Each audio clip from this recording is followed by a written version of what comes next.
교인을 권사님의 직분은 교인을 발견하여 병환자와 환난을 당한 자, 특별히 믿음이 연약한 교인들을 돌보아 권면하는 그런 역할을 한다고 헌법이 이야기를 하고 있는데, 여기서 권면이 파라클레시스입니다. 성경에 나오는 의미는 파라클레시스는 위로하고 격려하는 것을 의미하죠. 자, 우리 두 번째 목사의 직무에 대해서 한번 읽어보겠습니다. 밑에 거 시작. 목사가 지교회를 관리할 때는 약물이 된 교인을 위하여 기도하며 하나님의 말씀으로 교훈하고 강도하며 찬송하는 일과 성례를 거행할 것이요, 하나님을 대리하여 축복하고 어린이와 청년을 교육하며 고시하고 교우를 신방하며 궁핍한 자와 병자와 환난당한 자를 위로하고 장로와 합력하여 치의권을 행사한다. 아주 여러 가지 사역이 있죠. 자, 그 다음에 장로의 직무에 대해서 읽어보겠습니다. 5가지. 이 한 항마다 설명이 있는데요, 너무 길어버리니까 이 표제만 따서 한번 읽어보겠습니다.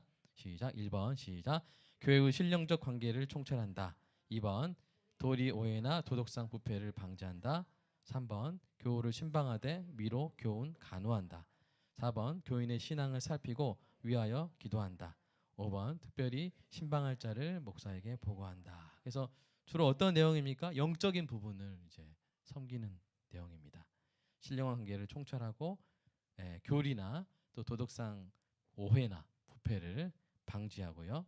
그리고 교우를 신방하되 위로하고 교훈하고 간호하고, 그리고 기도하고, 또 특별히 신방하다가 목사님 신방이 좀 있어야겠다는 사람이 있으면 목사에게 보고하는 그런 일을 하고요.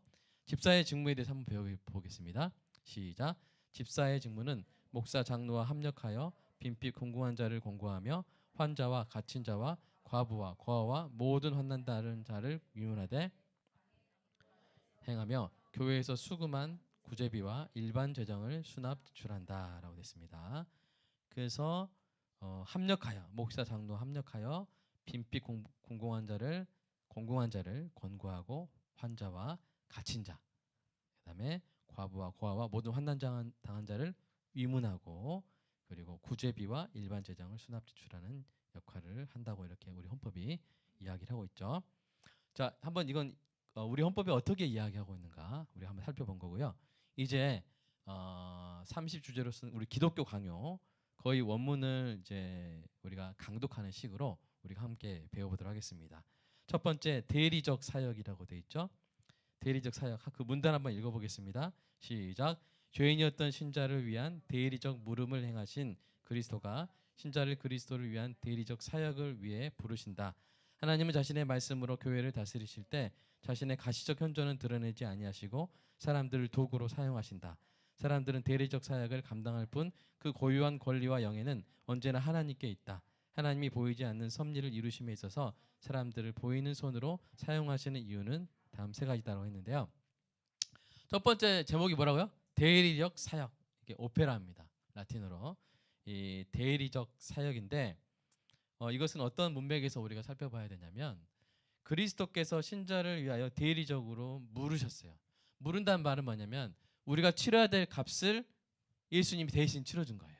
이걸 이제 물음이라는 단어로 쓰고 있는데요. 십자가 고속을 이야기합니다. 그러니까 우리가 우리의 죄값을 본인이 감당해 버리면 어떻게 돼요? 우리가 지옥에 가겠죠? 죽겠죠? 그래서 우리를 구원하시기 위해서 예수님이 대리적으로 물으셨어요. 대리적으로 형벌을 당하셨어요. 그랬던 우리를 이제 그리스도가 대리적 사역을 위해서 우리를 부르시는 거예요. 이제 우리가 그리스도를 위해서 일할 수 있는 특권을 받는 것입니다. 직분은 뭐예요? 대리적 사역이다. 이게 첫 번째 중요한 점이고, 하나님은 꼭 이렇게 가시적 현존을 드러내지 않으시고, 이게 무슨 말이냐면 직접 막 나타나셔가지고 일을 하시는 게 아니라 사람들을 도구로 사용하신다는 거예요. 사람들을 도구로 사용하세요. 그 사람들이 대리적 사역을 하는 겁니다. 우리가 대리적 사역을, 우리가 일을 할 때도 제 일을 하는 게 아니라 하나님의 일을 하는 겁니다. 그러면 대리인의 모든 행위의 효과는, 권리는 원래 누구 거예요? 하나님. 우리가 법적으로 하면 본인의 것이죠. 본인이 있고 대리인이 있잖아요. 그렇죠? 그래서 대리인이 어떤 사역을 감당하더라도 그 모든 고유한 권리와 영예는 누구한테 있어요? 하나님께 있는 거예요. 하나님께. 우리가 잘하면 그 영예는 누구한테 있어요? 하나님께 있어요. 하나님께. 내가 맡아서 잘했다. 이게 아니에요. 나는 하나님의 원수고 죄인에 불과하지만 하나님이 나에게 은혜 주셔서 이번에 이렇게 열매 맺게 하신 것 누구한테? 여러분 저한테 감사하세요. 이러면 안 됩니다. 대리적 사역은 하나님께 영광을 돌리는 것입니다. 하나님이 이렇게 보이지 않는 섭리를 이루심에 있어서 사람들을 보이는 손으로 사용하시는 이유가 있어요. 세 가지인데 1번 한번 읽어볼까요? 1번 시작. 사람들을 사신으로 사용하심으로써 그들에 대한 하나님의 배려를 드러내시기 위함이다 라고 했습니다. 여러분 바울을 생각해 보세요. 바울은 원래 하나님의 원수였어요. 하나님이 쓰시는 것이 아니라 그 정도가 아니라 하나님을 배척했어요. 예수님의 교회를 잔해했어요. 잔해했단 말은 이렇게 맹수가 막 그 초식 동물들이랑 물어뜯는 것들 동사를 그런 동사예요. 하나님의 교회를 잔해했어요. 그러니까 하나님이 용서해 준 것도 정말 생각할 수 없는 은혜인데 어떻게 하셨어요? 사용해 주셨어요. 하나님이 써 주셨어요. 그래서 바울이 은혜의 직분이란 말을 사용합니다. 로마서 1장에서 은혜의 직분이란 말. 이게 은혜의 직분이란 말이 뭐냐면 직분 받은 게 뭐다? 은혜다라는 것입니다. 내가 직분 받은 게 은혜다. 하나님이 은혜를 베푸시는 거예요. 하나님의 직분이 주시는 것은 뭐예요? 아이고 고맙다. 네가 나를 위해서 일해줘서 고맙다. 기본적으로 이런 구도가 아니라 뭐예요? 하나님이 써주시는 것입니다. 하나님의 은혜예요. 하나님의 배려예요. 너는 내 몸이다. 넌 나의 자녀다. 하고 저희 집 애들을 제가 설거지를 시키고 있습니다. 그래서 월, 화, 수, 목, 금 6일이잖아요. 6자녀에게 시켜주고 있어요. 근데 제가 만약에 월, 화, 수, 목 5명한테 시키고 한은이는 제가 안 시켜요. 그러면 한은이가 기분이 좋을까요? 기분이 좋을까요? 기분 좋겠어? 얼마나 상처가 되고 난 이 집 식구 아닌가? 나는 어디서 좋아왔나? 진짜 평생에 남을 상처가 됐을 거예요. 근데 다행히 하나님께서 이 직분론을 공부하게 하셔가지고 한은에게도 직분을 줘야겠다. 그래서 매달 수요일이죠? 수요일 설거지의 직분과 그리고 누가 할 때 같이 하죠? 한별이가 할 때 또 이제 옆에 도와주는 그 설거지의 직분을 받고 기뻐하는 나도 이 집 식구구나. 나도 아버지 자식이구나 하는 그런 기쁨으로 참 설거지를 하고 있습니다. 따로 물어보지 마시고요. 그런데 사랑하는 여러분 이게 하나님의 배려예요. 써주시는 거예요. 자 따라서 해볼까요? 써주시는 게 은혜입니다. 가장 확실한 증거잖아요. 내가 하나님의 자녀라는 가장 확실한 증거입니다. 여러분 누구를 이렇게 옛날에 왕 같은 경우는 이렇게 어떤 사람을 자기 음료수 담당, 빵 담당으로 썼어요? 못 믿을 사람 쓸 수 있어요, 없어요? 그럼 못 믿을 사람 썼다 어떻게 돼요? 독살당하죠. 가장 신뢰하는 사람. 그래서 누가 그 술 맡은 관원장이었죠? 느헤미야. 그게 술 맡은 관원장 아무것도 아니네. 그게 아니에요. 정말 신뢰하는 사람. 비록 이민족이지만 너는 진짜 내 신하다. 인정해 주는 거예요. 그런 것처럼 우리가 하나님의 원수였는데 하나님이 써주시는 거예요. 하나님 써주시는 게 얼마나 은혜인지 몰라요. 저도 얼마나 은혜인지 몰라요. 하나님 우리 써주십니다. 이게 써주시는 은혜예요. 자, 거기에 대해서 이 대리적 사역이라는 말에 대해서 관련해서 고린도후서 5장 한번 읽어보겠습니다. 시작. 모든 것이 하나님께로서 났으며 그가 그리스도로 말미암아 우리를 자기와 화목하게 하시고 또 우리에게 화목하게 하는 직분을 주셨으니 곧 하나님께서 그리스도 안에 계시사 세상을 자기와 화목하게 하시며 그들의 죄를 그들에게 돌리지 아니하고 화목하게 하시는 말씀을 우리에게 부탁하셨느니라. 그러므로 우리가 그리스도를 대신하여 사신이 되어 하나님이 우리를 통하여 너희를 권면하시는 것 같이 그리스도를 대신하여 간청하노니 너희는 하나님과 화목하라. 이 마지막 문장 그대로 놓고요. 계속 두 번 나오는 게 뭐예요? 그리스도를 대신하여. 근데 여러분이 이제 이게 직분 전 이게 전체가 가르침에 관련된 걸 하니까 뭐 목사님과만 관련돼 있나 하실 수 있는데 그게 아니에요. 여러분이 찬양도 하시고 반주하시고 이게 다 뭐예요? 가르치는 거예요. 그 찬양으로 가르치고 반주로 가르치고 교사로 섬김으로 가르치고 이렇게 또 식사 이렇게 세팅하고 이런 그런 것들로 다 뭐 하는 거예요? 다 배워요. 애들 보고 다 배웁니다. 야, 저분이 이렇게 이런 일도 하시고 이렇게 이런 일도 하시는구나. 이런 걸 다 배우는 거예요. 야, 저렇게 시간 내서 이렇게 하시는구나. 그 솔선수범과 그 모범을 다 배우기 가르침입니다. 우리가 어떨 땐 보는 게 더 가르침 효과가 클 때가 없어요, 있어요? 있잖아요. 보여주는 거. 우리 교회에서 하는 모든 직분이 다 뭐 하는 거야? 가르치는 거. 애들이 보고 다 배우는 거예요, 이제. 애들이 보고 다 배우는 겁니다. 어떠한 이 제자 훈련보다 더 좋은 거예요, 이게. 그래서 우리가 다 가르치는데 그게 우리의 뜻대로 가르치는 게 아니라 우리가 뭐해서 그리스도를 대신하여 가르치는 겁니다. 여러분은 그리스도를 대신하여 가르치는 그리스도의 사신입니다. 여러분은 그리스도의 외교관, 그리스도의 사신이에요. 그 외교관의 품격이 그 나라의 품격이고, 그죠? 외교관의 그 어떤 품위가 그 나라의 품위가 되듯이 여러분의 품격이 하나님 나라, 하나님의 품격이고 그것을 여러분이 아이들에게 계속 보여주는 거예요. 보여주는 거예요. 우리 가로 안에 있는 거 제가 읽어드리겠습니다. 가로 안에 있는 거는 이 기독교 강의 원문은 아니고 그것을 해석하고 주석하시는 분들 교수님들 말씀을 제가 좀 정리한 거예요. 화목하게 하신 주님이 우리를 화목하게 하는 직분을 주신 것이다. 그러니까 이 화목하게 하는 직분을 누가 주신 거예요? 화목의 주께서 우리에게 주신 거예요. 화목해 하시는 분이. 이거 화목이 뭐지 할 수 있는데요. 뭐냐면 우리가 참 이건 칠판이 없으니까 여러분이 잘 이렇게 여러분 마음의 칠판에 한번 써보세요. 동그라미 3개를 그려보세요. 삼각형 3개 그려보세요. 이 위에 하나님이에요. 우리가 죄인이었던 우리예요. 자, 그리고 여기에 예수님이에요. 하나님, 죄인이었던 우리, 예수님. 자, 누가 누구한테 잘못했어요? 우리가 죄인이 하나님께 잘못했어요. 근데 우리가 하나님의 용서를 받을 만큼 하나님께 뭘 할 수 있는 게 있어요, 없어요? 하려면 죽는 것밖에 없어요. 그러니까 예수님이 어떻게 하셨냐면 화목제물로 자기 자신을 하나님께 드리신 거예요. 그러니까 뭐 하냐면요. 예를 들어서 제가 전사님한테 20억을 빚줬어요. 저 뭐 투자합시다 해가지고 다 비트코인에 제가 넣었는데 다 말아 먹었어요. 그럼 전사님 저를 좋아하겠어요? 화가 나겠죠?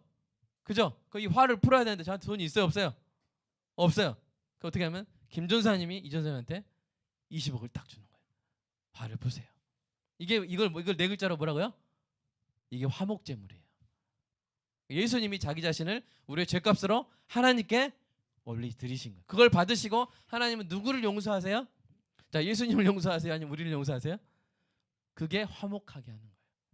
화목하게 하신 주님이 그러니까 완전히 화목을 이루신 주님이시죠. 그 주님이 저와 여러분에게 화목해 하는 직분을 주셨다고요. 그러니까 우리는 내가 당사자가 아니더라도 우리는 어떻게 해야 돼요? 둘 사이가 서로 싸웠어요. 내가 당사자가 아니더라도 우리는 어떤 직분이 있어요? 화목하게 하는 직분이 있어서 그 사람이 억울한 거, 그 사람이 당한 거 내가 가서 안아주고 내가 가서 위로해주고 내가 가서 보상해주고 둘 사이를 화목하게 해줘야 돼요. 그게 바로 화목하게 하는 직분입니다. 그래서 그리스도를 대신하여 이 화목하게 하는 직분을 행할 때 두 번째 페이지 넘어가세요. 그때 우리는 뭘 경험하냐면요. 하나님과 하나됨을 경험해요. 왜요? 내가 하나님의 대리인으로서 하나님의 일을 하잖아요. 그죠? 그때 가장 우리는 하나님과 일치감을 누리는 거예요. 이게 예수님의 마음이구나. 두 사람 화해시키면서 야, 이게 예수님의 마음이구나. 이렇게 두 사람 화해시키면서 내가 손해보면서 야, 예수님이 이런 것을 치르셨구나. 그리고 그런 일들이 되어갔을 때 그 기쁨 느끼면서 야 예수님이 내가 내가 하나님의 분노 앞에서 하나님의 진노 앞에서 용서받은 것으로 인해서 예수님이 이렇게 기뻐하셨겠구나. 이렇게 기뻐하셨겠구나. 이런 것들을 배워가는 거예요. 우리가 이게 화목해 하는 직분이에요. 그러니까 교회의 직분은 어떤 직분이다? 첫 번째 가르치는 것이고 두 번째 뭐예요? 화목하게 하는 직분이에요. 그러니까 근데 정말 들어가면 안 돼요. 내가 화목하게 해야 되는데 내가 막 싸움 만들면 돼요? 안 돼요?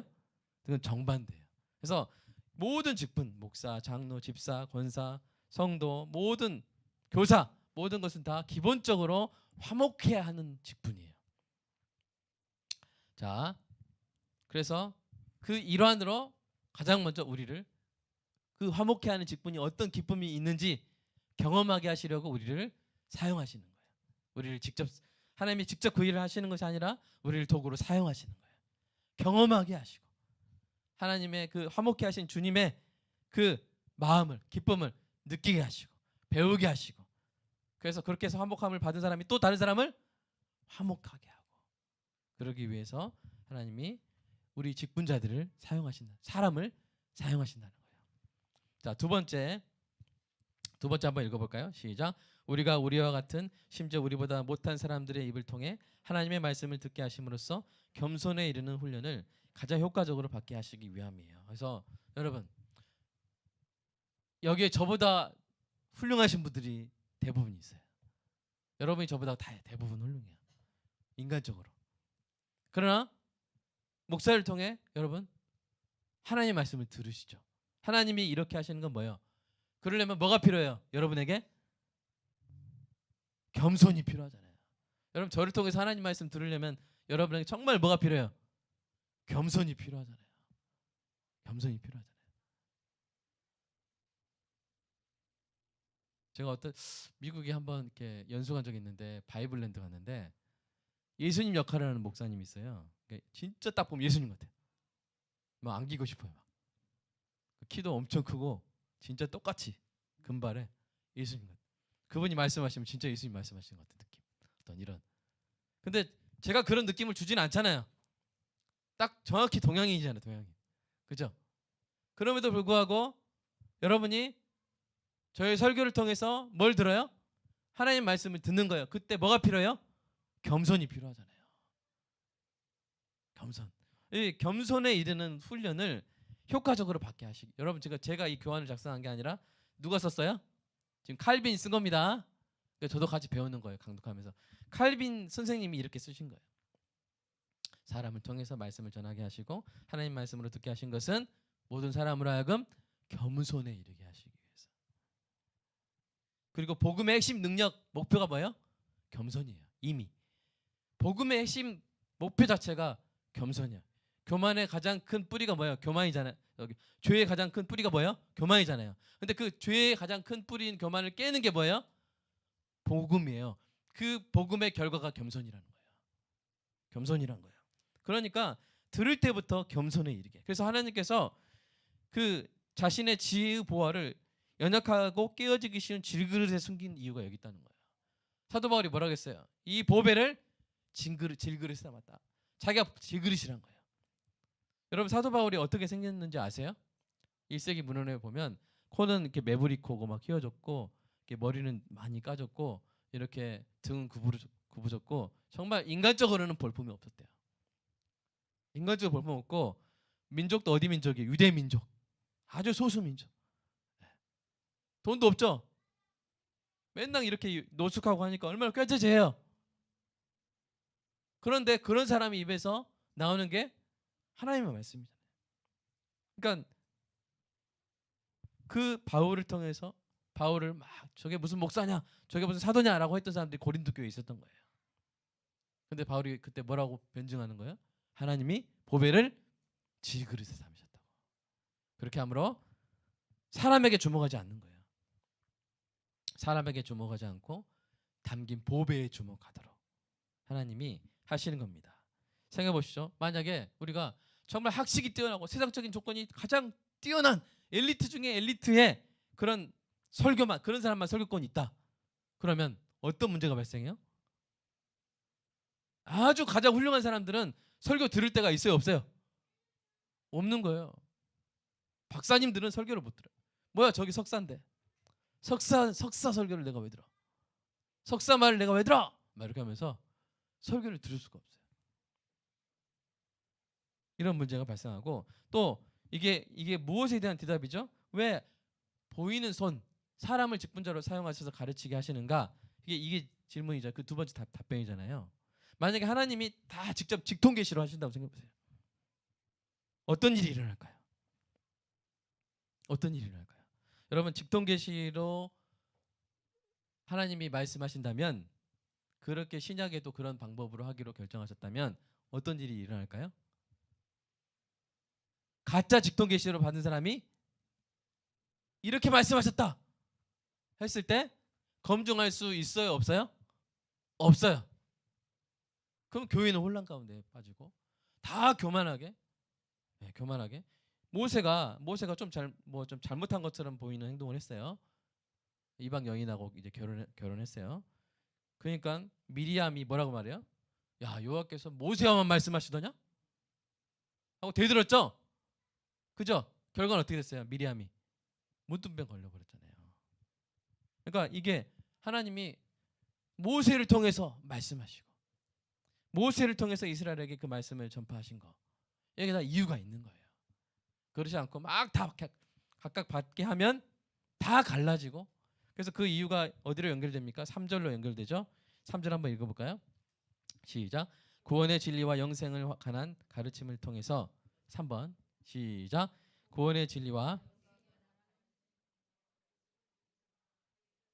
상호 간의 사랑이 자라게 하기 위함이다. 그리고 그 다음에 여러분 그 다음 문장 한번 읽어볼게요. 교재해 보세요. 한 믿음으로 한 주를 섬기는 성도들이 하나가 되는 최선의 길은 목회자로 선택된 사람의 입을 통하여 뭐요? 동일한 가르침을 받는 데 있는 거예요. 만약 각자 직통 계시를 받는다 그러면 배울 필요가 어디 있어요? 내가 직접 받으면 되죠. 교회로 모일 필요도 없는 거예요. 이제는 오도 왔다 갔다 힘들게 그냥 집에서 안테나 딱 세워놓고 뭐 하는 거야? 직통 계시 떨어질 때까지 기다리면 돼요. 훨씬 낫죠. 그러나 그렇게 되면 교회가 어떻게 돼요? 교회가 세워지질 않는 거예요. 분열되는 거예요. 가짜 계시들이 우주순처럼 나는 거예요. 그러니까 하나님께서 눈에 보이게 어떤 과정을 통해서 노예를 통해서 검증하고 이렇게 세우셔가지고 사람들이 공적으로 인정할 수 있는 어떤 제도를 통해서 장로교회 제도를 통해서 저 사람은 이런 나중에 이제 목사의 자격이 나옵니다. 이런 것들 통해서 공적으로 세우고 그리고 그 사람을 통해서 동일한 가르침을 받게. 이게 동일한 가르침이 정말 좋아요. 그래서 우리 교회가 통합 예배를 드리는 게 그런 중요한 뜻이 있는 거예요. 동일한 가르침을 받을 때 하나가 되는 거예요.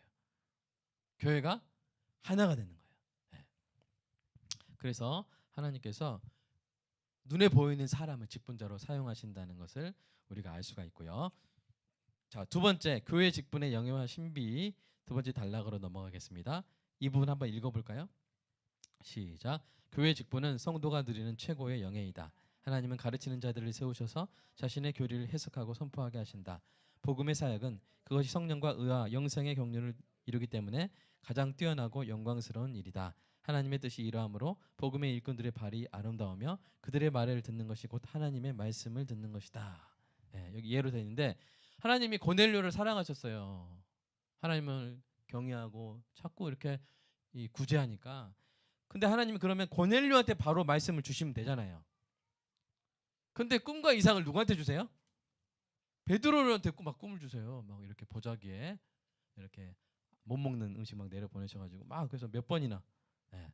그리고 베드로가 꼭 힘들게 가가지고 고넬료한테 전화하게 하세요. 또 바울이 또 이렇게 눈 멀었잖아요. 다메섹 도상에서 그리스도의 빛을 보고. 그리고 바로 고쳐주시면 되는데 꼭 누구한테 가라? 아나니아한테 가라. 가가지고 또 이 아나니아에 의해서 이렇게 고침받고 가르침받고 소명받아서 이렇게 가게 하시거든요. 하나님은 꼭 사람을 사용하세요. 사람을 사용하세요. 그 사랑하는 여러분, 그렇기 때문에 대리인이기 때문에 대리인의 말을 듣는 것이 본인의 말을 듣는 거잖아요. 그죠? 제가 한우니한테 한우나 내 말 전해라. 예를 들어서 동아한테 청소해라고 내가 내가 내 말을 너는 그대로 전해라 했을 때 한원이가 아버지가 말씀하셨는데 청소하라고 했어 했는데 동아가 말 안 듣는 거는 누구 말 안 듣는 거예요? 한원이 말 안 듣는 것뿐만 아니라 제 말을 안 듣는 거죠. 그렇게 대리인을 사용하신다는 거예요. 우리 누가복음 10장 16절 읽어보겠습니다. 시작. 너희 말을 듣는 자는 곧 내 말을 듣는 것이요 너희를 저버리는 자는 곧 나를 저버리는 것이요 나를 저버린 자는 나 변호신 이를 저버리는 것이니라. 예수님이 이렇게 하신다는 거예요. 이미 복음서에서 이렇게 말씀하셨다는 거예요. 그래서 여러분은 세상의 소금입니다. 아멘. 여러분은 세상의 빛입니다. 근데 이 소금이라는 예를 들면 소금이 그대로 있으면 그 맛을 안 내잖아요. 언제 맛을 냅니까? 녹아질 때 맛을 냅니다. 녹아질 때.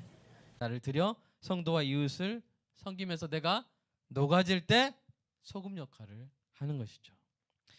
만물을 충만케 하시는 주님께서는 무엇보다 교회의 성도들 각자를 온전하게 하셔서 직분을 감당하게 하십니다. 그리스도의 영을 받아 그분의 지체된 성도는 그분의 은사로 말미암아 그분을 닮아감으로써 그분의 몸을 이루는 고유한 기능을 감당하게 해주세요. 그러니까 여기서 이제 은사에 대해서 이야기 나오는데 우리를 은사로 충만하게 해주세요. 왜요? 은사가 없으면 직분을 감당할 수 있어요? 없어요? 없어요. 예를 들어서 권사님 직분의 가장 중요한 직무가 뭐라고 했어요 아까? 위로하는. 근데 위로를 잘 못해요. 예를 들어서 어떤 분이 그러니까 위로하려고 하면 막 상처 줘버리고 예를 들어서 가상의 인물입니다. 어떤 분은 이렇게 예를 잘 못 듣겠네요. 뭐해서 우리 아들이 이번에 참 성적이 참 그러길래 어렸을 때 잘 가르치지. 아이고야 이렇게 하면 이게 위로라고 생각해. 자기는 이게 위로라고 생각해. 또는 이렇게 아유 우리 딸이 이렇게 이번에 얼굴 다쳤어 뭐 그러면 우리 딸이 이렇게 코가 낮을까 그러면 아유 그냥 성형하면 되지 너도 했잖아 막 이렇게 하면서 막 이렇게 하면 이게 위로라고 생각해. 자기는 위로라고 생각하는데 위로가 돼요? 근데 어떤 분은 표정만으로도 위로가 되는 분이 있어요. 우리 교회 너무 많아요. 우리 권사님 하시게 그 은사를 받으시면 너무 많아요. 우리 나 권사님 딱 표정만 봐도 위로하러 오셨구나. 아멘. 네. 우리 이경자 씨는 딱 표정만 봐도 저 멀리서 계신데 막 달려가고 싶잖아요. 안기고 싶잖아요. 우리가 좀 그 위로의 은사 이것을 여러분 우리가 하나님이 우리를 그냥 너 이거 해라 해놓고 할 능력을 안 주시고 그런 분이 아니에요. 해라 할 때는 할 수 있는 은사를 먼저 주세요. 그러니까 우리가 직분을 내가 이런 걸 해도 되나 할 때 우리가 가장 좋은 거는 그런 은사를 하나님 주셨나? 이걸 확인하면 돼요. 그 내용이 이제 나오는데 그 가장 밑에 문단 한번 읽어볼까요? 성도는 시작. 성도는 오직 성령님이 주시는 은사로 직분을 감당한다. 이 은사가 없으면 그들은 그들의 직분을 감당할 수 없다. 하나님은 성도들에게 다양한 은사를 주심으로써 직분을 잘 감당하여 그리스도의 몸을 이루게 하신다. 그러니까 은사를 먼저 주시고 그 다음에 직분을 감당하게 하세요. 근데 이 은사를 사용하실 때 어떻게 해야 되냐면요. 두 번째 문단 밑에서 교회의 사역이 시작.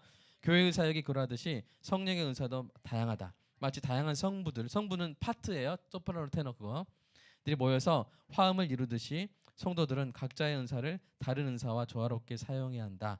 하나님이 주신 은사를 자기 자신을 드러내는 데 사용하여 불협화음을 만들면 안 된다. 사랑이 없으면 그 어떤 성긴도 소리나는 구리와 울리는 꽹과리처럼 무익하게 된다. 그러니까 우리가 은사로 막 섬기는데 예를 들어 성가대를 하는데 어떤 분이 엘토를 딱 하는데 여러분 엘토는 그 파트 특성상 막 이렇게 야 엘토 저런 엘토가 있어 하면서 엘토가 막 드러내는 거 좋아요? 아니면 잘 섞여가지고 있는 듯 없는 듯 근데 뭔가 풍성해지는 그런 게 좋아요? 두 번째 같죠? 네. 그러니까 우리가 이 섬김이란 거는 섬김의 존재감이란 것은 있을 때는 안 드러나는데 없을 때는 크게 드러나는 우리가 그렇게 섬기는 게 제일 좋아요. 있을 때는 왜 안 드러나요? 조화돼 가지고 조화를 이루고 이게 한 소리 같지 여러 소리 같지 않은 거예요. 근데 자기를 막 드러내려고 하는 사람들이 합창을 하면 어떻게 돼요? 다 자기 생목소리 어떤 사람은 생목소리라고 어떤 가성으로 하고 어떤 사람은 막 샤우팅하고 막 이렇게 막 자기를 드러내려고 하는 사람 막 그런 사람들 데리고 중창하면 어떻게 돼요? 이건 뭐 아무것도 안 돼요. 아우성이 돼버려요. 그러나 정말 잘 부르는 사람들은 마치 4명이 부르는데 1명이 부르는 것 같은 그런.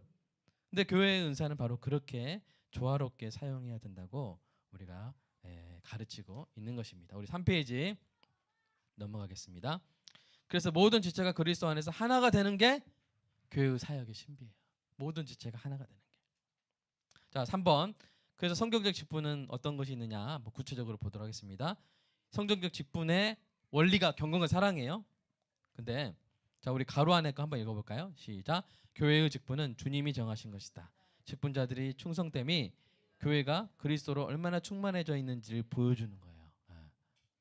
다른 게 아니에요. 직분자들 각자가 얼마나 주님께 충성되어 있는가. 이게 교회가 그리스도로 충만한가. 이것을 보여준다는 것이죠. 우리 에베소서 4장 말씀 한번 읽어볼까요? 시작. 내리셨던 이는 만물을 충만하게 하심이라. 그가 어떤 사람은 사도로, 어떤 사람은 선지자로, 어떤 사람은 복음을 전하는 자로, 어떤 사람은 목사와 교사로 삼으셨으니. 그래서 직분이 가장 직접적으로 언급되는 게 바로 에베소서 4장 11절이에요. 근데 여기서 구별해야 될 게 있어요. 그것은 바로 통상직과 비상직입니다. 여러분, 제가 정리해놨을 텐데요. 한번 넘겨보실래요? 통상직은 뭐냐? 목사, 교사, 장로, 집사예요. 이 4가지입니다. 이들은 그리스도의 교회가 설립된 이후로 계속되는 항존직이라는데, 항존직이란 말은 종신직이란 말이 아니에요.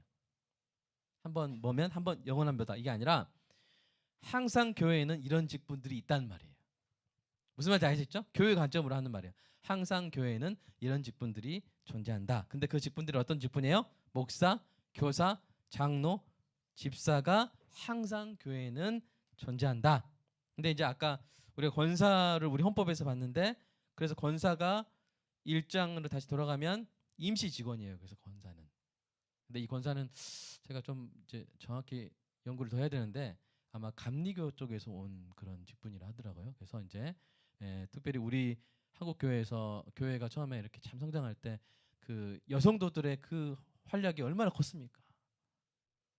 여전도의 그 여성도들의 너무 아름다운 그 섬김에 있어서 아마 여성도 가운데 이제 권사의 직분을 둬서 이렇게 위로하고 격려하고 아마 우리 헌법에서 그것을 채용한 게 아닌가 그런 생각이 드는데, 제가 좀 더 연구해가지고 직분 교육 2번째 시간에 좀 나누도록 하겠습니다.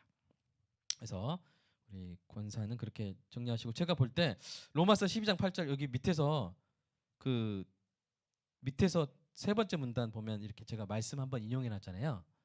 여기에 이제 그 간접적으로 이 집사와 장로에 대한 직분을 보여주는 건데, 이게 아마 위로하는 자, 이게 아마 이 권사 직분을 좀 간접적으로 언급하는 부분이 아닌가, 우리가 그 근거로 삼을 수 있는 부분이 아닌가, 좀 그런 생각이 들고요. 자, 이제 한번 하나하나씩 설명해 보도록 하겠습니다. 자, 이렇게 있다는 거예요. 비상직은 뭐예요? 사도, 선지자, 복음 전하는 자, 이게 있다는 거예요. 근데 비상직은 첫 번째, 사도는 뭡니까? 만민에게 복음을 전하고 세례를 행하는 거예요. 마태복음 그 마지막 절 있죠? 네. 온 세상으로 가서 세례를 주고 제자를 삼아라. 그죠? 그 예수님의 명령, 그 지상 명령, 그것을 받은 사도들이 만민에게 복음을 전하고 성례를 거행하는 거예요. 그래서 사도라는 말 자체가 뜻이 뭐냐면 보냄을 받은 사람, 주님의 일꾼으로 보냄받은 자라는 의미를 가지고 있습니다. 그 사도들은 주님의 이름을 듣지도 못한 곳에 교회를 최초로 설립한 사람들이에요. 사도의 직분은 말씀 선포와 성례 거행으로 요약되는데, 이 직분이 오늘날 목사의 직분으로 계승이 된 겁니다. 그 구별점이 있죠. 뭡니까? 사도들이 전 세계를 향한 사역을 감당했다면 시들은 자신들에게 맡겨진 무리를 감당하는 거예요. 이게 이제 사도와 목사의 차이죠. 그다음에 그다음 문단 한번 읽어볼까요? 선지자는 시작. 선지자는 하나님의 특별한 계시를 뛰어나게 받은 사람으로서 나중에는 교사의 직분으로 대체되었다. 복음을 전하는 자는 사도들을 도와서 복음을 전하고 성례를 시행하는 일을 하였다.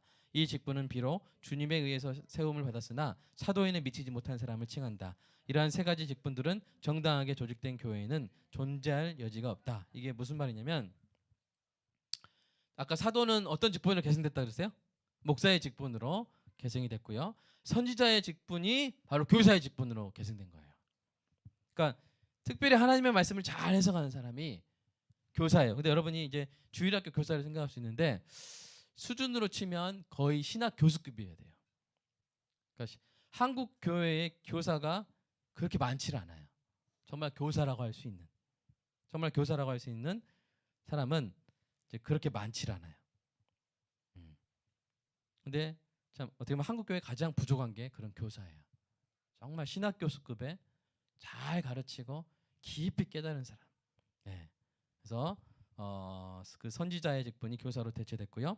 복음 전하는 자들이 있었는데 이들은 이제 사도처럼 일을 하지만 사도에는 미치지 못했던 사람들이고, 이 세 가지 직분, 선지자, 사도, 선지자, 복음 전하는 자는 이제 조직된 교회, 정당하게 조직된 교회는 없어요. 그래서 우리 교회에서는 사도 선출 안 합니다. 자, 우리 교회 사도라는 직분이 필요합니까? 저 사도 할래요. 이렇게 안 됩니다. 어떤 분이 저 선지자 할래요. 우리 교회 선지자 직분이 필요해요? 네, 필요 없어요. 그래서 이런 이 세 가지 직분은 뭐라고요? 비상직입니다. 그래서 비상직이에요. 그리고 이제 통상직으로 이제 저 교회 다 조직된 교회 시대로 넘어오면 교회의 통상직은 목사, 교사, 장로, 집사가 되는 거예요. 자, 에베소서 4장 11절, 아까 우리가 읽었던 4장 11절에서 이 위에서 읽었던 사도 바울이 장로와 집사에 대해서 언급하지 않았죠. 우리 위에 다시 보시면 어떤 사람은 선지자, 사도, 복음 전하는 자, 그다음에 목사와 교사로 하셨는데 장로, 집사란 말이 없지만 그러나 로마서나 다른 서신서에서 이 종합해서 볼 때 구제하는 자 또는 궁의를 베푸는 자와 다스리는 자를 언급해요. 그게 뭐다? 바로 집사와 장로의 직분이 초대교회부터 존재했다는 것을 간접적으로 표현한 것입니다. 그러니까 여러분 밑줄 친 거 보면, 자, 로마서 12장 8절 한번 읽어볼까요? 시작. 혹 위로한 자면 위로하는 일로, 구제하는 자는 성실함으로, 다스리는 자는 부지런함으로, 긍휼을 베푸는 자는 즐거움으로 할 것이니라. 그러니까 뭐야? 이 위로하는 자, 아마 이거를 아마 권사 직분의 어떤 근거로 삼을 수 있지 않을까 생각되는데, 예. 그리고 이제 구제하고 긍휼을 베푸는 자는 바로 집사 직분의 근거, 그다음에 다스리는 자는 장로 직분의 근거가 아닌가라고, 그렇게 칼빈도 그렇게 생각을 하고 있습니다. 자, 목사의 직분에 대해서 한번 읽어볼까요? 시작. 목사의 직분은 그리스도의 교리로 사람들을 가르쳐서 진정한 경건에 이르게 하고 성례를 거행하며 올바른 권징을 지키고 시행하는 것이다. 하나님이 인간에게 주신 최고의 은사는 하나님의 음성을 인간의 입을 통해 들려주시는 설교에 있다. 목사의 설교를 통해 성도는 그리스도의 얼굴에 빛나는 하나님의 영광을 보게 된다. 바라보게 된다. 예. 간절한 소망입니다. 제가 설교할 때 제 얼굴이 아니라, 제 얼굴 별로 볼 게 없어요. 그냥 10분 보면 질려버리는 제 얼굴이 아니라 하나님의 영광에, 하나님의 얼굴에 있는 영광을, 그리스도의 얼굴에 빛나는 하나님의 영광을 여러분 보게 되시기를 간절히 소망합니다. 선포된 설교는 가시적 교회가 서 있는 기초이며 성도를 하나로 묶는 고리가 된다. 마지막 4페이지 가겠습니다. 그래서 목사의 자격이 나오는 거예요. 우리 전사님들, 우리 전사님, 이기 전사님 잘 들으세요. 어디 갔나요? 네, 지금 들어야 되는데, 예, 목사가 이렇게 되는데 어디 갔죠? 앞에 좀. 네. 자, 목사의 자격 1541년 제네바 교회 규칙서예요.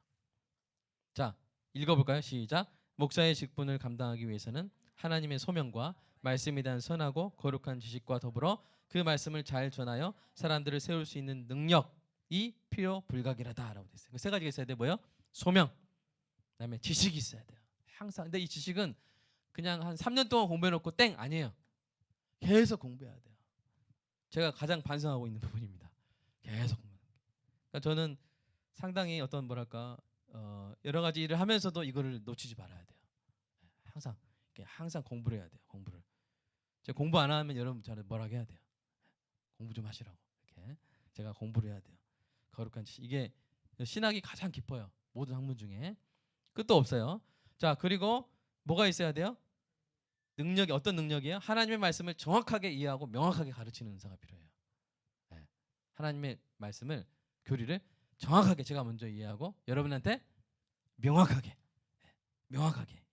가르치는 은사가 저한테 필요합니다. 그래서 여러분 저를 위해서 기도해 주시기 바랍니다. 소명은 받았고요. 지식과 능력이 이 박이상 목사에게 있게 해달라고 여러분이 그렇게 계속 기도해 주시면 감사하겠습니다. 그 밑에 문단 읽겠습니다. 시작. 사도 바울이 자신과 사도들을 가리켜 그리스도의 일꾼이요 하나님의 비밀을 맡은 자라고 했을 때 이는 목사에게 맡겨진 직분을 칭한다고 볼 수 있다. 말씀을 통한 목사의 가르침과 충고와 권고는 공적인 담화와 개인적인 훈계를 포함한다 해서 제가 설교할 때도 그렇지만 제가 권면할 때가 있을 거예요. 여러분한테 권면할 때 이것도 나에게 주시는 하나님의 말씀이다. 이렇게 받아야 된다는 것이죠. 그래서 이 사도 바울도 그렇게 말했죠. 우리 말씀 3개 한번 다 같이 읽어볼까요? 시작. 유익한 것은 무엇이든지 공중 앞에서나 각 집에서나 거리낌 없이 여러분에게 전하고 가르치고 그러므로 여러분이 일깨어 내가 3년이나 밤낮 쉬지 않고 눈물로 각 사람을 훈계하던 것을 기억하라. 미쁜 말씀의 가르침을 그대로 지켜야 하리니 이는 능히 바른 교훈으로 권면하고 거스려 말하는 자들을 책망하게 하람이라. 이런 역할을 목사가 해야 된다는 것이죠. 근데 이런 역할을 하려면 제가 어떻게 해야 되겠습니까? 제가 여러분을 사랑하지 않고 제가 여러분의 눈치를 보지 않고 제가 여러분을 돌보지 않고 제가 여러분을 이용하려고만 하고 사용하려고만 하면서 제가 여러분한테 무슨 충고한답시고 권고한답시고 이렇게 하면은 이게 잘 먹혀 속된 말로 먹혀요 안 먹혀요? 안 먹. 목사님 뭐 나에 대해 아나? 알긴 아세요? 뭐 이렇게 되는 거예요. 그러니까 제가 어떻게 해야 되겠어요, 여러분을? 사랑으로 섬기고 사랑으로 섬기고 눈치 보고 이런 걸 원하시나? 저런 걸 원하시나? 난 눈치 보고 무슨 한마디 하시면 제가 크게 들어야 돼요. 성도가 한마디 타면 목사는 크게 성도 한 10대 11로 말하면 목사는 100대 11로 딱 들어야 돼요. 지나가면서 싹 하면 딱 들어야 돼요. 그래서 사랑으로 신방하고 돌보고 그래야 제가 뭐 할 때? 충고할 때 권고할 때 훈계할 때 때로는 이렇게 막 또 어떤 그런 상황도 있잖아요. 어쩔 수 없이 책망해야 될 때 그때 그게 어떻게 딱 받아들여져요? 달게 딱 받아들여요. 그래서 여러분 제가 그래 잘 섬기겠습니다. 제가 스스로 책찍질하면서 참 제가 어디 아프다가 나으면요 항상 그 생각을 해요. 하나님 잘하겠습니다. 성도 잘 섬기라고 이렇게 몸 편하게 해주셨으니까 제가 잘 섬기겠습니다. 이렇게 하는데 사랑하는 여러분 그래도 아까 뭐가 필요하다고 했어요? 성도 인내가 필요하다고 했죠? 네. 혹시 제가 잘못해도 좀 인내해 주시기 바랍니다. 자 어쨌든 이게 하나님이 목사를 통해서 설교와 공적인 담화 그리고 개인적인 훈계를 통해서 성도를 계속 가르쳐 주시는 주님의 열정으로 가르치시고 가르치시는 주님의 열정으로 계속 가르쳐 주신다는 거예요. 이게 목사의 직분에 관한 내용이고 그다음에 교사 직분 아까 제가 말했지만 신학 교수급의 깊이를 갖춰야 돼요. 이 고유한 직분은 그래서 지금으로 치면 이제 신학대 교수님들이에요. 성경 해석을 통해 순수하고 건전한 교리를 보존하고 변증하는 역할을 해줘야 돼요. 이 교사들이. 그래서 목사가 지금 교회에서는 이런 역할을 겸해야 되기 때문에 그렇기 때문에 목사가 뭘 해야 되는 거예요? 공부를 해야 돼요. 목사는 공부를 해야 돼요. 목사는 공부를 해야 돼요. 그래서 여러분 칼빈의 직분이 뭐였는지 궁금하시죠? 이 사람 도대체 직분이 뭐길래 막 기독교 강요 쓰고 막 그랬나? 칼빈의 직분이 뭐였어요? 교사였어요. 제네바 교회에 파렐이라는 사람이 있었어요. 이분도 신학 교수였는데 제네바 교회를 세우면서 야 진짜 이 교회의 교사로 누구를 할까 하다가 그래서 스카우트한 게 누구예요? 칼빈. 파렐도 누구한테 배웠어요? 그래서 칼빈한테 배우는 거예요. 정말 우리 한국 교회 교사가 많아지기를 간절히 소망합니다. 그 다음에 이제 장로입니다. 장로 한번 읽어볼까요? 시작. 장로는 도덕적인 견책과 권징을 시행하는 직분을 감당한다. 장로의 다스림은 기독교인 군주가 교회를 통치하는 것과는 다르다. 장로는 목사의 설교를 누구보다 더 정확하게 이해하여 올바른 교리와 경건한 모범으로 바로 서서 교회의 지체들을 섬겨야 한다. 장로의 가장 중요한 사역은 성도에 대한 부지런한 신방과 꾸준한 돌봄이다. 신방과 돌봄이 없는 견책이나 권징은 그리스도의 몸을 세우는 사랑과 경건의 역사에 쓰임받기 힘들다. 그러니까 우리가 장로님들은 항상 영적인 부분들을 이렇게 다루시는 거예요. 물론 당회의 권한이 있습니다. 그리고 집사 어떤 구제하는 일이라는 그 당회의 감독을 받아요. 그 당회의 권한이 있지만 그 당회의 구성원인 장로님의 가장 본질적인 직분은 설교를 잘 듣고 그리고 성도들을 신방하는 거예요. 왜요? 여러분 이 장로님이 하시는 직무 중에 가장 중요한 것 중에 하나가 뭐예요? 도덕적인 견책과 권징이잖아요. 그러니까 쉽게 말하면 꾸중을 해야 돼요. 책망을 해야 돼요. 그러니까 누군가는 책망해야 되잖아요. 여러분 집에서 보세요. 애들 다 온유하게만 키우면 애들 잘 큽니까? 다 허용해주고 엄마든 아빠든 누군가 한 명은 엄하게 해야 돼요. 자 인정하십니까? 누군가 한 명 엄하게 해야 돼요. 교회에서도 누군가 한 명은 엄해야 돼요. 엄한 사람이 있어야 돼요. 강팍하게 하는 게 아니라 엄하게 이건 아니야. 이건 해서는 안 돼.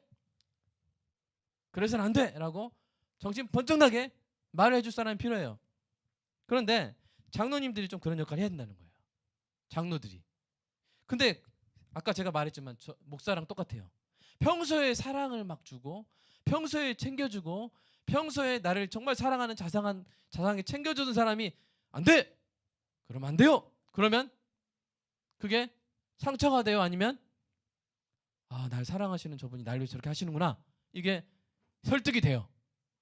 설득이 돼요. 그런데 생전 처음 본 뭐 나한테 관심도 없고 나 저기 나주 사는데 광주 사는 걸로 알고 있고 예를 들어서 미혼인데 막 결혼한 걸로 알고 있고 막 이렇게 그래놓고 막 견책할 때 이리 와 똑바로 해 이렇게 하면 이제 물론 그럴 때에도 우리가 겸손의 마음으로 우리가 받아야겠죠. 이제 그걸 부정한 게 아닙니다. 근데 그건 원칙이에요. 그건 원칙이에요. 그러면 실제적으로 그게 장로님의 견책이나 이 권징이 통하려면 어떻게 해야 돼요? 그 장로님 나를 알고 날 사랑하고 그러니까 그게 진짜 가슴이 아파야 돼. 야, 내가 이 장로님이 이렇게 나를 사랑하셨고 근데 나한테 이 말 한마디 하시기 위해서 얼마나 밤을 새셨을까. 저 흰머리 중에 10% 나 때문에 난 거다 하면서 이제 뭐야? 참 가슴 아프면서 장로님 잘못했습니다. 여러분 교회의 권징은요 성도를 자르기 위해서 사는 게 아니에요. 교회의 권징의 목표는 뭐예요? 온전하게 주께로 돌아오게 하는 거예요. 온전하게 주께로 돌아오게. 이게 권징의 목표인데 사랑의 관계가 없으면 그게 안 된다는 거예요. 싸움만 나는 거예요. 싸움만 나는 거예요. 그래서 우리 정말 앞으로 이제 몇 년 후면 우리 장로님 세울 텐데 정말 신방. 그래서 장로님들은 사실 막 기진맥진할 수도 있어요. 1년 하고 좀 쉬겠습니다, 목사님. 좀 쉬십시오, 막 이렇게 할 정도로 그렇게 원래 우리 종교개혁 했을 때 원래 교회의 모습이 뭐 장로님들은 자나깨나 뭐다고요? 신방. 전화 이렇게 가서 하기 힘들면 전화로 어떻게 잘 지내요? 아이고 기도할게요. 막 이렇게 이런 역할을 이렇게 했을 때 나중에 건강하게 어떤 지체가 잘못됐을 때 탁 돌이킬 수 있도록 탁 저분이 하시는 말씀이면 내가 돌아서야지 이렇게 하면서 정신 팍 차리고 이렇게 돌아오는 그런 은혜가 있을 줄로 믿습니다. 다음에 우리 집사님들에 대해서 한번 읽어볼까요? 집사 시작.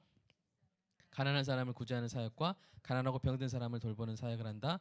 교회의 직분론은 내적으로는 예배의 경건을 외적으로는 이웃에 대한 사랑을 동시에 추구한다. 우리는 오직 그리스도가 제정하신 직분에 따라서 진리 가운데 서로 섬기고 순종하는 사랑을 교회 안에서 배우고 실천해야 한다. 자 보십시오. 여러분 이게 계급이 아닙니다. 성도가 맨 아래에 있고 집사가 그 위에 있고 장로 그 위에 있고 뭐 목사 어떤 이렇게 목사가 그 아래에 있고 장로 이렇게 그런 피라미드가 아닙니다. 직분은 계급이 아닙니다. 아멘. 기능적으로 은사 받은 대로 하는 거예요. 그래서 정말 구제 잘하는 사람 구제를 하되 하나는 살림꾼의 마음으로 정말 아끼면서 정직하게 하면서 또 막상 살 때는 딱 사줄 때는 좋은 것을 싸게 싼 것을 더 싸게 사주는 게 아니라 내 자식에게 사주는 마음으로 나이스가 아니라 나이키를 다 할인된 가격에 다 사줄 수 있는 살림꾼의 마음과 아버지의 마음으로 그렇게 투명하게 정직하게 알뜰하게 그리고 사랑이 느껴지게 그렇게 하는 은사가 풍성하신 분들은 뭘 해야 돼요? 집사를 하셔야 돼요. 집사를 하셔야 돼요. 그리고 이렇게 자나깨나 우리 성도들은 잘 지내나 막 이렇게 기도하고 신바하고 이런 데 관심 있는 그런 마음을 주시고 그런 분들은 뭘 하셔야 돼요? 장로를 이제 기회가 왔을 때 해야 돼요. 근데 바꾸면 어떻게? 바꾸면 안 돼요. 그냥 내가 때 됐고 내 아이 됐으니까 나는 이 정도는 돼야지. 그런 의미로 우리가 한국교회에서 많이 줬다가 얼마나 교회들이 어지러워집니까? 어느 교회가 막 장로님 막 몇 억씩 횡령해가지고 막 소문 나고 막 이렇게 참 어지러운 게 있는데 그래서 우리가 이런 또 재정 같은 경우는 누가 담당해요? 집사님들이 담당. 물론 당회의 감독을 받아서. 그래서 은사대로 직분을 섬기는 거예요. 그래서 교회 통치의 제1원칙이 나오죠. 모든 것을 시작. 모든 것을 품위 있게 하고 질서 있게 하라. 이게 칼빈이 든 교회 통치의 제1원칙이에요. 이 품위라는 원어를 보면 어울림이라는 뜻이에요. 뭐 어울린다는 거예요? 그리스도의 몸에 어울린다는 거예요. 그리스도의 몸에 어울리게 하라. 그리스도의 몸에 어울리게 하라. 우리가 교회의 정치는 교회 질서는 그리스도의 몸에 그러니까 싸우는 것은 어울리지 않죠. 부정직한 것은 어울리지 않죠. 자기 탐욕으로 교회를 사용하는 것은 어울리지 않죠. 그렇게 하지 말고 교회에 어울리게 하라. 긍휼 있게 정직하게 하라. 그리고 질서 있게 하라. 헌법이 우리 헌법이 있잖아요. 헌법에 맞게 하라. 이렇게 그게 제1원칙이고요. 네, 우리 마지막 한번 이어서 한번 읽어보겠습니다. 시작. 교회의 직분을 맡은 일꾼들은 먼저 소명을 받아야 하고 그 소명에 응하는 확고한 믿음이 있어야 한다. 직분을 주시는 분께서 은사를 먼저 부여하시기 때문에 소명은 받은 은사로 확증된다. 또한 하나님의 일을 맡은 사역자는 건전한 교리에 따라 거룩한 삶을 사는 건건한 사람이어야 한다. 이러한 조건도 전적인 은혜로 부여된다. 사도 바울의 고백과 같이 교회의 직분은 사람에게서 난 것이 아니며 사람으로 말미암은 것도 아니고 오직 예수 그리스도의 은총과 우리의 것으로 삼아주신 아버지의 사랑으로 말미암는다. 그래서 우리가 오늘 딱 들어보면 야 이건 어떻게 해? 그러면 장로 어떻게 하라고? 그럼 집사 어떻게 하라고? 이런 마음이 저도 들어요. 이거 목사 어떻게 하라고? 이런 마음이 저도 들어요. 그러나 그건 다 뭘로 주어진다고요? 은혜로 주어지는 거예요. 그래서 여러분이 나중에 훌륭한 장로님, 훌륭한 집사님 되셨을 때 고린도전서 15장 10절을 항상 고백하시기 바랍니다. 한번 고백해 볼까요? 시작. 그러나 내가 나 된 것은 하나님의 은혜로 된 것이다. 우리가 고백하는 은혜가 있길 소망하고요. 적용점 4가지 여러분 한번 적어보세요. 제가 이 4페이지에 끝내려고 이거를 못 넣었어요. 그래서 여러분 좀 적어서 좀 기억해 주시면 감사하겠습니다. 첫 번째 적용점 직분은 화목하게 하는 직분이다. 직분은 화목하게 하는 직분이다. 직분은 화목하게 하는 직분이다. 가로 열고 하나님과 그리고 성도 간 하나님과 화목하게 그다음에 성도들끼리 서로 화목하게 하는 직분이다. 2번 가르치시는 주님의 사신이 되는 것이다. 가르치시는 주님의 사신이 되는 것이다. 가로 열고 대리적 사역 이랬습니다. 그러니까 주님은 계속 가르치시는 분이라고 했잖아요. 그러니까 우리가 그것을 대리하는 것이 바로 직분이다. 세 번째, 은사를 확인하자. 은사를 확인하자. 직분은 계급이나 명예가 아니다. 은사를 확인하자. 직분은 계급이나 명예가 아니다. 제가 생각할 때 그 뒤에 지금부터 말하는 거 안 쓰셔도 돼요. 아마 위로 격려 잘하시는 분은 권사의 직분, 긍휼과 구제와 긍휼을 잘하시는 분은 투명하게 잘하시는 분은 집사의 직분, 돌봄과 다스림을 잘하시는 은사를 받으신 분은 아마 장로의 직분을 마음에 놓고 하나님께 기도하시면 좋겠습니다. 네 번째, 직분을 받는 것도